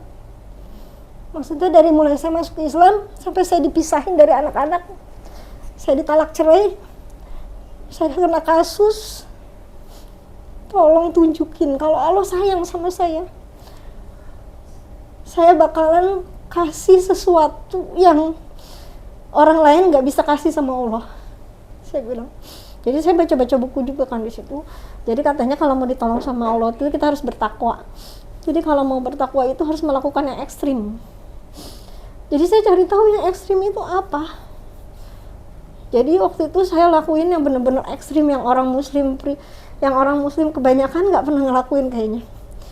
Jadi saya ngelakuin, dari situ saya janji sama Allah, saya akan ngelakuin sholat tahajud nggak putus-putus sampai hari ini. Saya akan ngelakuin puasa Daud nggak putus-putus sampai hari ini. Dan saya akan tutup semua pakaian saya. Seperti dulu saya benci dengan orang yang pakai pakaian kayak gini. Dan saya janji sama Allah, saya nggak akan mikirin dunia lagi. Jadi saya cuma punya baju ini, cuma 4 set. Jadi cuma 4 potong saya punya. Karena saya memang pengen ditolong sama Allah. Jadi saya kasih yang ekstrim banget. Yang saya benar-benar ngelupasin dunia yang benar-benar udah bikin saya kayak begini gitu. Jadi saya akhirnya ngelakuin itu semua. Tapi ternyata di dalam tahajud saya tuh, saya pernah ada tanda lagi, Allah ngirimin tulisan Azikra. Tapi saya waktu itu masih belum apa itu Azikra. Jadi selalu ada kode. Akhirnya saya berangkatlah ke kantor polisi buat BAP terakhir. Karena saya udah mau P21 waktu itu. Jadi ceritanya saya karena udah siap-siap mau P21, saya udah bawa baju tuh, bawa tas gitu kan. Saya minta tolong sama yang sekarang suami saya, yang nemenin saya gitu. Iya. Jadi ceritanya saya udah bawa tas, terus dianterin sama dia, udah bawa baju. Terus penyidiknya kan nanya, diantar sama siapa gitu. Karena itu kan penyidiknya udah naik ya, tingkatannya udah naik, jadi kan udah mulai mau beres gitu. Diantarin sama suami, dia bilang, enggak, saya bilang gitu kan. Ternyata dia ikut masuk, si supir Grab itu. Penasaran? Iya, supir Grab itu masuk, dianterin saya ke dalam. Oh, Masya Allah. Sampai si penyidik nanya, ini siapa gitu kan. Itu saya belum mau nyebutin ini, dia langsung, saya suaminya gitu. Oh, Saya bilang, suami dari mana? Saya kan bingung jadinya. Terus bukan, saya bilang gitu kan, ini nemenin, enggak, saya suaminya. Jadi apapun kondisinya saya temenin, saya iniin gitu kan. Itu ibu ngapain bawa tas, maksudnya udah isi baju, udah rapi saya udah itu. Kan ntar lagi P21, saya bilang, daripada nanti bapak susah-susah nyari saya bilang. Jadi saya udah siap, saya masuk penjara. Saya bilang gitu. Terus si bapaknya gini, nggak ada Bu, dari zaman dulu seumur-umur kalau orang mau masuk penjara tuh ibu udah bawa tas. Orang mau masuk penjara tuh harus dicari-cari, malah kadang hilang. Maksudnya dipanggil aja kadang-kadang nggak datang, kata dia gitu kan. Ini udah bawa tas dia. Enggak lah Pak, saya mau udah siap, saya mau dihukumnya di dunia aja, saya nggak mau nanti pulang ke sana saya dihukum, saya bilang. Apalagi kan itu uangnya gede banget, 1,8 M, saya bilang gitu kan. Terus dia bilang, ibu udah deketin Allahnya, tadi gitu kan. Udah, saya bilang. Udah nanya sama Allah, udah, saya bilang gitu. Oh ya udah tanda tangan. Ini buat masuk ke penjara kan, saya bilang gitu. Enggak, bukan, pulang, kata dia gitu. pulang? Terus saya bilang, pulang kemana? Ya ke rumah, kata dia gitu. Udah bersyukur katanya sama Allah. Allah luar biasa sama ibu katanya. Kata polisinya? Iya. Ternyata laporan saya dicabut. Masya Allah. Dicabut laporan saya sama orang itu. Karena memang sebenarnya orang itu nggak mau bikin laporan saya. Yang mau itu malah yang duitnya udah kembali sebenarnya. Jadi sebenarnya saya uang itu udah kembali, modalnya sebenarnya udah kembali, cuman fee-nya belum kembali. Tapi saya juga masih bertanggung jawab karena itu memang utang saya. Jadi saya juga sampai kapan juga saya bakalan berusaha itu. Makanya kan saya bilang sama Allah, ya Allah, saya cuma minta, saya pengen ngelunasin utang itu. Saya pengen umroh, saya bilang, karena saya pengen ketemu sama Allah langsung di sana. Saya pengen ke rumah Allah. Karena saya bersyukur banget sampai hari ini saya udah ditolong. Sama yang terakhir saya minta, saya pengen mama saya ngucapin syahadat. Jadi di hari terakhirnya tuh mama saya ada di dekat saya. Jadi saya masih bisa nemenin dia buat syahadat. tapi ternyata Allah masih belum sampai hari ini. Jadi saat saya udah disuruh pulang, udah pulang Bu, tanda tangan, ibu nggak akan dicari-cari lagi, jadi ibu hidup aja seperti normal kayak biasa, katanya gitu. Di saat itu ternyata suami saya itu dapat kabar. Suami ibu yang mana yang mana sekarang? Kan masih yang lagi proses itu kan, bisa kan. Ternyata dia ngabarin ke saya cabut gugatannya, saya cabut gugatan cerainya. Loh, terus? Ya karena kasusnya selesai. Terus? Kan waktu itu dia ngegugat cerai saya itu butuh surat gugatan untuk kalau ditagih sama investor itu. Jadi kalau ada yang nagih, jadi dia ngomong, nih saya udah nggak bertanggung jawab, dia udah bukan istri saya lagi karena saya udah gugat cerai dia. Nah, jadi dia pakai surat itu kan, surat yang pendaftaran gugatan itu. Nah karena dia tahu saya udah selesai kasusnya, jadi dia mau ngambil saya pulang lagi, gitu. Jadi dia mau cabut lagi tuh gugatan cerainya. Nah kemudian? Sampai orang pengadilan agama sampai pada ngomong, aneh ya katanya gitu. Kemarin ngegugat cerai karena istrinya punya hutang gitu kan. Sampai waktu itu hakim aja waktu saya sidang itu sampai ngomong gini, ada ya laki-laki yang ngegugat cerai istrinya karena istrinya punya hutang gitu kan. Harusnya kan ditemenin gitu. Saya kan sendirian, setiap itu saya sendirian. Udah nggak usah nangis katanya. Nanti banyak laki-laki di luar sana yang bisa nolongin kamu. Dan saya nggak pernah kepikiran untuk itu karena saya berpikirannya pada saat itu saya nggak akan nikah lagi karena buat saya kalau mau masuk pintu surga itu nggak mudah, susah. Kan saya pelajarin banget Islamnya kayak apa dalam-dalam. Karena buat saya masih ada 8 pintu surga yang masih bisa saya masukin. Karena bukan hanya saya harus taat sama suami aja. Jadi kalau misalnya saya nggak punya suami pun saya masih punya 8 pintu surga itu. Walaupun salah satunya memang harus taat sama suami, berarti saya masih punya 7 dong gitu kan. Termasuk puasa, tahajud saya udah jalanin, ya kan. Terus sedekah ya. Sabar, kesabaran saya udah jalanin kesabaran saya sampai hari ini. Zikir, nah zikir itulah yang akhirnya membuat saya kuat lagi. Saya pulang ke kosan, saya inget kalimat azikra. Ya kan? Terus suami yang tadi gimana? Ya udah gitu aja tuh. Ibu akhirnya saya nolak. Sama mama, terus saya ngobrol sama mami saya suruh balik gugat. Jadi saya balik gugat cerai dia. Nggak selesai, terus ketemu yang sekarang? Nggak selesai sampai first step. Terus ketemu yang baru? Ya kan itu masih nemenin yang supir Grab itu. Yang supir Grab itu nemenin saya. Itu yang jadi suami saya sekarang. Oh begitu ya. Masya Allah ya. Dulu ketemunya ketika saya nganterin anak-anak mau yang awal pertama kan masuk Islam.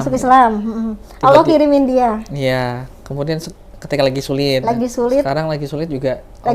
Allah kirimin laki-laki itu buat nganterin saya. Iya, Masya Allah. Tanpa diduga-duga, ya, langsung datang orangnya datang depan saya. Dan itu skenario Allah buat saya luar biasa. Makanya saya bilang Islam itu luar biasa buat saya. Karena setiap doa yang saya minta tuh Allah kasih. Saya minta apapun dikasih sama Allah. Nah, akhirnya saya balik ke kosan tuh. Iya. Saya ingat azikra kan. Tapi yang 3 itu saya masih jalanin. Tahajud, puasa Daud, itu saya masih jalanin. Termasuk saya udah pakai yang begini. Udah, waktu itu saya dibeliin ini juga pengacara itu karena dia mau nikahin saya kan. Karena saya menjadi istri ketiga gitu kan. Waktu itu jadi si istri itu masih ngasih. Ini baju yang sama di tahun 2000 berapa ya? 2016. Nah kemudian tadi Bu Aziza ini sempat nyinggung masalah adik ya? Ya, adik saya. Katanya sempat mengenal Islam terus? Ya, jadi pada saat saya udah Islam, udah ada anak 1 kalau nggak salah waktu itu. Adik saya punya pasangan dari Muslim. Terus akhirnya dia nyoba untuk mengeluluhkan mami saya untuk masuk Islam. Minta tolong saya lah. Akhirnya mami saya bolehin karena ada saya yang bisa nuntun. Akhirnya masuklah Islam. Ternyata di perjalanannya adik saya Islam tapi adik saya nggak sholat. Nggak sempat belajar Islam secara kafah segala macam. Enggak. Dan dia waktu itu udah Islam tapi masih makan babi. Oh. Dan dia juga masuk Islam, tapi kalau mami saya ke gereja masih nemenin. Oh. Gitu. Berarti motivasinya karena Karena istrinya yang muslimah itu ya. Iya. Oh, gitu. Karena perempuan. Makanya kan saya bilang, kalau laki-laki dapat perempuan muslim itu gak akan kuat. Karena gak bisa nuntun. Iya. Tapi kalau perempuan, insya Allah kuat, walaupun suaminya gak bisa nuntun. Itu yang saya alami. Terus kenapa bisa ini lagi keluar dari Islam ya? Siapa? Adik saya. Nah, adik saya keluar dari Islam karena permintaan mami saya. Mami saya mau anaknya kembali lagi ke Katolik. Karena awal nemenin katanya istrinya sakit ya? Iya. Istrinya sakit Selama 8 tahun, kanker sampai udah operasi tulang belakang, sampai akhirnya lumpuh, udah nggak kuat, meninggal. Nah pada saat meninggal itulah mami saya masuk lagi, gitu. Masya Allah. Nah ini balik lagi ke yang tadi, yang ke Iya. Ajikra itu. Saya mencoba nyari tahu apa itu Ajikra. Jadi ternyata ada satu pesantren di Bogor, di Babakamandang itu, Sentul, punyanya Ustadz Arifin Ilham. Oh iya. Ya. Jadi ceritanya saya datang sono, nggak nyampe. Nggak nyampe apa? Udah nyamperin ke sana nggak ketemu. Oh gitu. Akhirnya saya sholat lagi tuh ke Allah. Saya sholat tahajud, kan waktu itu sempat saya lupain sih soalnya kan. Saya nanya lagi sama Allah, ya Allah ini Ajikra maksudnya apa? Saya bilang gitu kan. Akhirnya terus Allah kayak nuntun saya pesantren gitu. Jadi saya datang ke pesantren Ajikra itu sekitar udah habis asar, udah mau maghrib. Terus saya bilang saya mau tidur di situ, saya mau ketemu sama ustadznya gitu. Terus kata santrinya nggak bisa sembarangan ketemu Ustadz Arifin Ilham. Ya udah kalau mau tidur di sini cuma boleh semalam, katanya gitu kan. Selebihnya ibu udah harus pindah lagi ke tempat lain. Kan saya udah nggak punya tempat tuh. Karena kan saya udah keluar dari kosan. Karena kan masalah saya udah selesai. Kasus saya yang itu kan udah beres. Jadi kan saya harus pulang. Tapi kan saya nggak mau pulang ke mama saya. Karena saya nggak bisa juga pulang ke mama saya. Karena saya kalau pulang ke mama saya nggak bisa sholat. Karena ada anjing. Jadi saya kalau pulang ke Bogor, itu saya selalu sholatnya di jamaah. Itu yang penting saya masih bisa ketemu Allah. Jadi akhirnya saya dibolehin nginep di situ. Terus saya bilang saya mau mandi, ya udah mandinya di kamar mandi yang umum yang buat jamaah gitu, mandilah. Terus saya tidur di tempat sholat ahwat kan. Terus, tapi kalau misalnya ntar malam ibu pindah aja ke Kubah, katanya gitu, karena takutnya kan ada apa-apa di bawah kan, karena dia kan nggak punya pintu masjidnya, jadi terbuka gitu. Terus saya bilang kalau misalnya tidur sama santriwati bisa nggak ada di sini mah, santri semua, jadi laki-laki semua, dia betul tidur di atas aja. Jadi saya dikasih kubah, jadi saya ngalamin lagi hal yang sama, saya dikasih sajadah, saya tidur di sajadah itu. Tapi saya sempat sholat isya dulu di situ. Saya cuma bilang, ya Allah kalau misalnya memang ini jalan pintu awal saya tetap istiqomah di Islam, saya bilang tolong ketemuin saya sama Ustadz Arifin Ilham. Katanya kan saya nggak bisa ketemu, susah jadi saya kalau ngobrol sama Allah tuh kayak ngobrol sama temen gitu. Jadi saya kayak susah Allah ketemunya gitu. Saya tuh pengen ketemu gitu.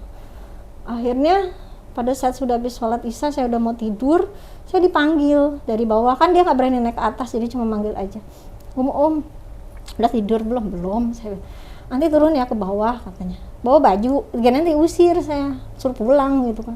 Nggak usah turun aja, ada yang mau ketemu, katanya. Terus saya bilang siapa? Saya bilang ya udah yuk nanti turun ke bawah. Jadi ternyata lagi ada tahsin kan di bawah, jadi rame, jadi saya harus ngelewatin orang-orang yang tahsin gitu. Ternyata saya dibawa ke satu ruangan yang ada di belakang mimbar. Itu tempatnya ya wangi banget. Saya bilang wangi banget, kayak wangi kasturi gitu. Saya bilang, apa ini namanya surga ya gitu kan, karena kan beda dari biasa gitu kan. Ini enak banget, tapi kok ada polisi ya? Kan saya parno sama polisi, jadi kan saya udah trauma lagi tuh. Aduh kok ada polisi gitu kan. Terus kata polisi, enggak apa-apa, yuk sini, di sini aja bu, katanya. Saya Kapolsek Babakamandang, ternyata memang dekat banget sama Ustadz Arifin Ilham. Jadi yang nemenin kalau misalnya Ustadz keluar dari pesantren gitu. Udahlah saya terus nanti ya bapaknya lagi sholat, nggak nyebutin ustadz tuh di sholatnya. Udah terus ya udah ibu duduk aja situ. Ternyata ustadznya dari belakang. Terus ustadznya ngomong assalamualaikum gitu kan. Waalaikumsalam. Pas saya nengok, ya Allah subhanallah, ya Allah. Terus kan geter jadinya. Maksudnya ya Allah, maksudnya subhanallah banget saya bisa ketemu gitu. Kan namanya ustadz tuh apa ya, bercahaya gitu, auranya kan bercahaya banget, bersih banget. Terus saya kan dicerita gitu kan, saya begini, nggak usah takut, masih punya Allah katanya gitu. Ada Allah yang selalu dekat sama kamu katanya gitu. Tapi kamu harus minta ampun sama Allah, kamu harus bertobat. Karena dia lebih ngutamain zikir kan.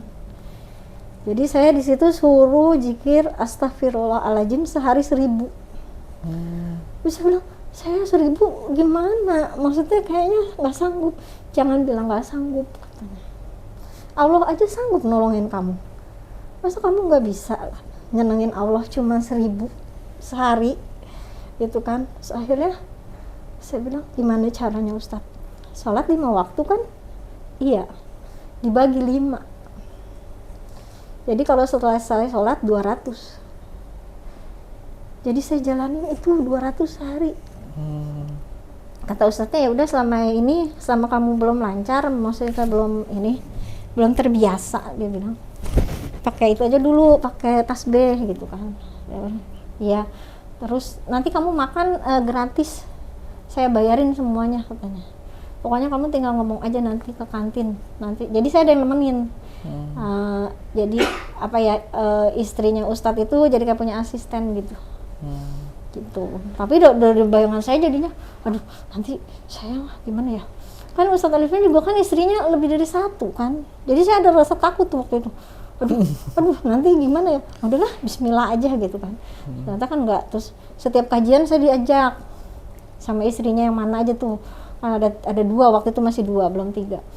Terus sama yang Umi Yuni itu memang baik banget.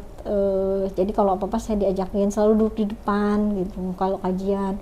Terus apa-apa semua dikasih gitu. Pada saat udah itu, terus Ustaz tanya, udah 1000 sehari? Udah, saya bilang. Udah lancar? Udah. Coba belajar pakai tarikan nafas. Jadi saya disuruh belajar pakai tarikan nafas. Jadi saya zikir astagfirullahaladzimnya sekarang pakai tarikan nafas. Jadi gitu kalau saya keluar dari rumah itu saya pasti jadi udah sudah masuk kepada rutinitas ya, jadi kayak rutinitas itu. Dan dari situ dengan zikir yang astagfirullahaladzim saya udah tarikan nafas, itu saya udah nggak mikirin dunia. Jadi yang udah apa ya istilahnya lebih sabar. Kalau ngelihat orang tuh saya udah nggak iri, udah yang lebih baik saya rendah hati aja. Lebih baik saya orang bodoh, orang yang nggak ngerti apa-apa. Dan saya selalu rindu malam, karena kalau malam itu di saat momen-momen saya ngobrol sama Allah. Jadi tahajud saya nggak pernah lepas. Jadi kalau ada papa siang itu saya udah pengen ngobrol malam. Jadi saya pengen curhat sama Allah gitu. Pengen nyari waktu dekat sama Allah. Dekat sama Allah. Nah akhirnya udah itu saya bilang saya mau pulang. Saya bilang mau pulang kemana? Kata Ustadznya gitu kan, kamu nggak ada. Bismillah kan kata Ustadz ada Allah. Nah, ternyata pas pulang itu saya dikasih baju, terus dikasih amplop. Saya kan nggak ngerti ini amplop buat apa gitu kan. Terus kata Ustadznya ini buat pegangan kamu. Itu angka yang mirip tuh dulu saya pernah ditipu yang sama pengacara 16 juta. Ternyata waktu itu juga pengacaranya anaknya sakit dan dia harus ngeluarin angka 16 juta. Jadi kayak dibayar lunas waktu itu sama Allah gitu kan. Jadi dia nipu saya, ternyata dia juga harus ngeluarin angka itu. Dan pada saat saya dikasih amplop sama Ustadz Arifin Ilham waktu itu, karena dia mungkin duitnya juga kan dari mana gitu ya. Itu angkanya 1,6 juta. Oh, gitu. Jadi angka 1 dan 6 yang selalu nempel waktu itu di perjalanan hidup saya sampai hari ini. Saya juga masih belum tahu tuh maksudnya Allah apa. Gitu 1 sama 6. Jadi 1,6 juta saya kaget kan. Aduh ini gede banget ya. Itu kan tahun 2017. Saya 1,6 juta ini buat apa, saya bilang gitu kan. Terus akhirnya sama saya disedekahin, karena saya dari dulu kan saya terbiasa dengan perpuluhan. Jadi dulu kalau kerja itu mama saya kalau gajian tuh selalu bilang jangan lupa perpuluhan gitu, tapi kan saya nggak pernah bisa karena kan ATM-nya dipegang suami kan waktu itu. Jadi akhirnya pas salah satu saya jadi kayak itu disedekahin sama saya 1,5 waktu itu kan 1,6. Jadi saya sedekahin tuh waktu itu sekitar 600 ribuan. Jadi yang buntutnya tuh saya keluarin. Gitu, saya keluarin yang buntutnya. Jadi yang 1 jutanya saya pakai buat saya hari-hari itu saya kalau ikut ada kajian Ustadz Arifin Ilham saya datang gitu. Akhirnya berjalan itu ternyata yang sopir Grab itu ngajakin saya deket lah gitu. Akhirnya nikah, tapi saya nikah itu saya nggak bisa nikah yang seperti orang kebanyakan. Jadi saya tuh waktu itu nikahnya harus nikah yang siri karena nama saya masih ada di dalam kartu keluarga suami saya yang pertama dan anak-anak saya sampai hari ini. Walaupun saya punya surat cerai. Dan dia sampai hari ini nggak mau nikah. Masih nungguin saya buat balik. Di Agustus tahun 2000 kemarin, tahun lalu, dia ngajakin saya rujuk. Dan luar biasanya suami saya yang sekarang, dia ngebolehin saya mau nyerahin kamu, tapi harus jelas di sananya kamu diterima lagi atau enggak. Jadi hari itu saya pergi ke Bandung, dianterin sama suami saya. Udah bawa baju, udah itu ketemu anak-anak saya sampai di sana. Saya datang ke sana, saya ketemu suami saya yang sana, dan luar biasanya suami saya yang di sini berbesar hati untuk ngebolehin saya untuk berangkat ke sana. Saya pergi ke sana, dan saya juga memang nggak ngelepasin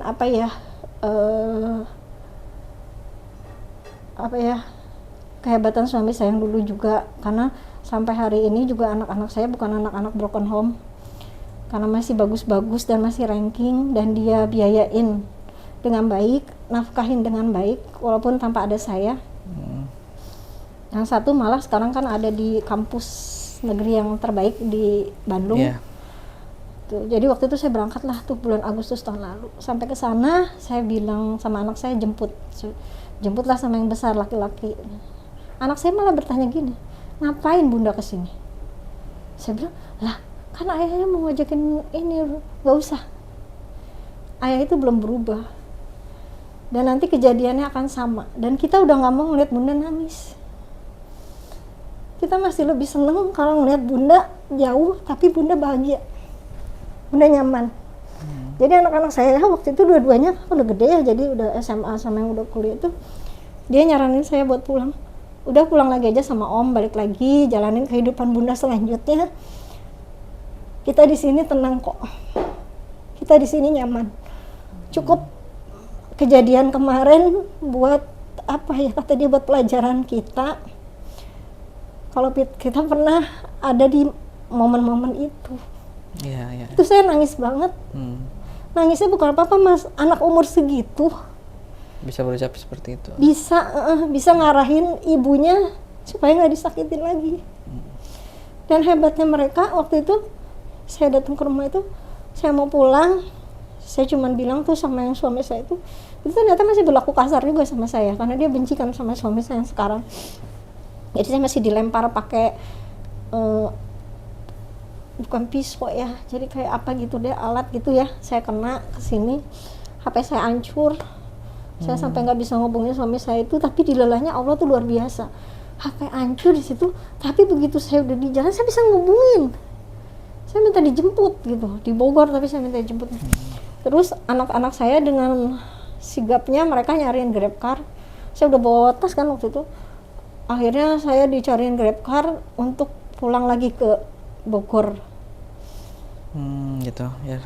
Masya Allah, ya, yang penting udah Bu Azizahnya udah udah menjalankan kehidupan yang sekarang. Tapi ada masalah lagi mas di situnya. Oh ada. Ternyata laki-laki yang sekarang suami saya itu waktu saya ada usaha, kan sebelum saya ke Bogor kan saya ada usaha juga ya di Ciledug ya. Ternyata dia punya istri. Yang sekarang ini? Ya. Waktu itu dia punya istri. Tapi akhirnya saya bilang, kamu mau pilih siapa?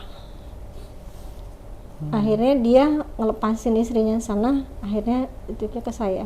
Tapi memang di perjalanan itu juga ada masalah lagi, tapi saya juga nggak bisa buka karena buat saya dia hari ini, saat ini dia suami terbaik buat saya.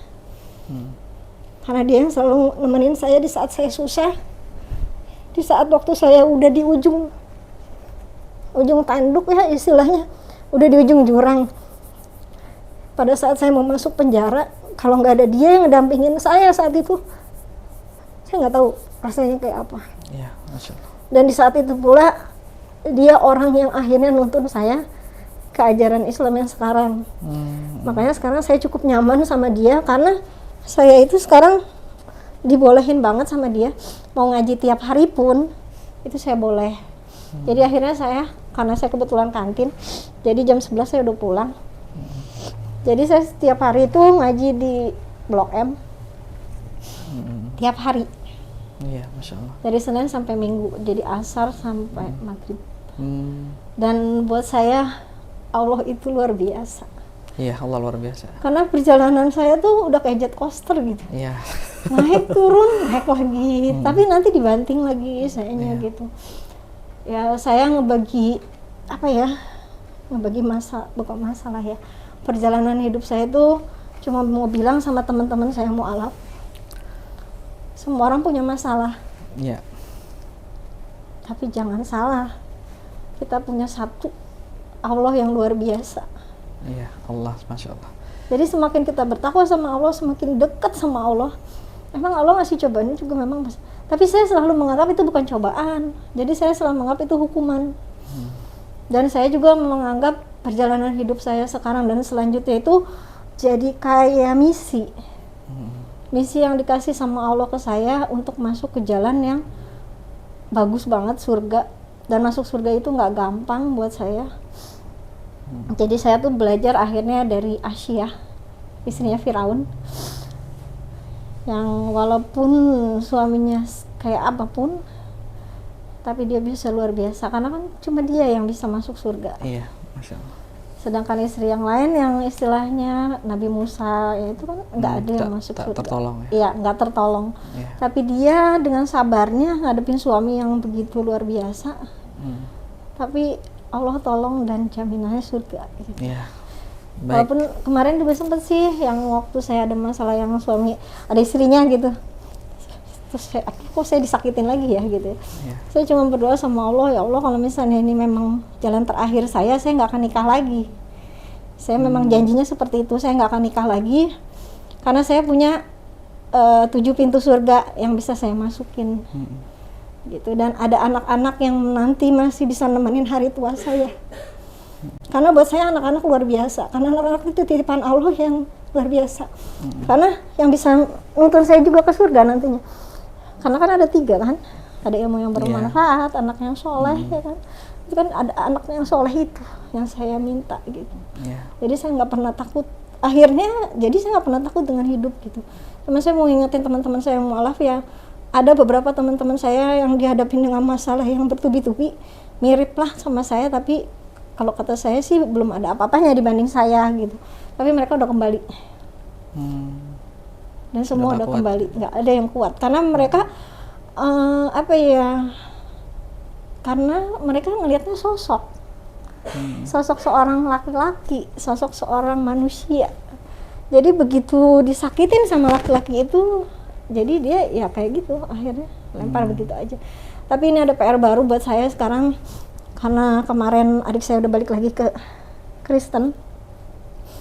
Mama saya juga kemarin nuntut saya seperti itu, jadi sekarang saya balik lagi ke titik nol, saya diblokir sama semuanya. Jadi saya sekarang udah nggak punya akses sama keluarga saya lagi. Saya diblokir sama mami saya, diblokir sama adik saya, sama saudara-saudara saya. Jadi apapun masalah yang sekarang saya hadapin, saya udah nggak ada yang nolong. Tapi saya masih ada Allah dan masih ada suami yang istilahnya Allah kirimin buat saya sampai hari ini. Walaupun dia cuman sopir busway yang istilahnya dia gaji juga pas-pasan lah, cukup lah, nggak pas-pasan tapi cukup lah. Walaupun pernah di satu titik saya tuh cuman punya uang 10.000, sampai bingung buat berdua harus makan gimana, ke depannya gimana. Tapi waktu itu Allah kasih, ada tiba-tiba orang yang deketin saya tuh, dia ngasih uang ke saya 100.000. Jadi Allah tuh benar janjinya, kalau diganti itu udah bukan yang hitungan kecil, jadi yang 100% diganti berkali-kali lipat gitu. Dan saya masuk kantin di sini juga sebenarnya itu kayak dikirim sama Allah, karena saya nggak ada orang yang kenal di SMA ini, kan saya di SMA sekarang. Ternyata di kantin itu tuh harus ada orang dalam, harus ada guru-guru gitu, nggak ada yang kenal. Allah kirimin seseorang itu guru, nggak tahu dari mana, nyobain makanan saya. Waktu itu saya buka ramen bento gitu, nyobain makanan saya, terus dia nawarin mau ikut di kantin nggak gitu. Akhirnya saya jadi punya kantin sekarang. Masya Allah. Walaupun nggak punya duit mas, itu juga saya membayar kantin mahal tuh 6 juta. Tapi saya boleh dicicil harian. Masya Allah. Alhamdulillah begitu. Baik Bu, ini saya juga jadi jet coaster nih. Jadi bingung mau nanya apa lagi. Sebetulnya Bu Azizah juga sudah menceritakan semuanya. Apa yang harus saya tanya, ternyata Bu Azizah sudah mengeluarkan apa yang menjadi pelajaran untuk kita semua lah, untuk para pemirsa Wakaf TV juga, untuk bisa mengambil pelajaran yang Ibu Azizah alami. Memang tidak mudah juga menjadi seorang mutakin, orang yang bertakwa, karena Allah akan uji sampai dia mati kan, sampai dia menutup mata. Baik Ibu, makasih banyak Ibu. Makasih juga, maaf ya Mas, jadi nangis saya. Nggak apa-apa Bu. Jadi empati banget gitu kan, miris gitu dengarnya gitu. Makasih banyak atas kehadirannya. Semoga Allah kuatkan, Allah beri pertolongan, selalu pertolongan kepada Bu Azizah dan suami. Dan juga saya anak-anak. minta doa buat saya biar istiqomah. Ya amin. Biar saya juga nggak sampai lepas lagi keluar dari Islam. Iya. Karena ada anak-anak saya yang saya nggak mau keputus doanya sama mereka. Iya, Masya Allah. Walaupun memang di satu sisi saya harus berbakti sama orang tua saya. Iya. Baik, Bu Azizah, terima kasih. Baik, sahabat wakaf, dimanapun Anda berada, itulah ya, nggak sekelumit sih, panjang sekali ceritanya dari seorang muslimah yang bernama Bu Azizah ini, bagaimana beliau survive sendiri tanpa ada pertolongan, kemudian Allah SWT menolong beliau, yang karena beliau sudah menjadi seorang muslimah berserah diri, dan kemudian Allah tolong dan Allah selesaikan masalahnya. Namun ujian seorang muslim tidak hanya sampai di situ, akan terus sesuai dengan kadar keimanan mereka. Baik sahabat, jangan lupa like, subscribe, share, dan jangan lupa juga aktifkan lonceng notifikasi agar bisa mendapatkan info atau video-video menarik. Kami undur diri. Wassalamualaikum warahmatullahi wabarakatuh. Orang tua kita telah memberikan cintanya tanpa pamrih. Yuk balas mereka dengan kebaikan abadi, yakni dengan berwakaf Al-Quran atas nama mereka. Wakaf sekarang, pahala selamanya.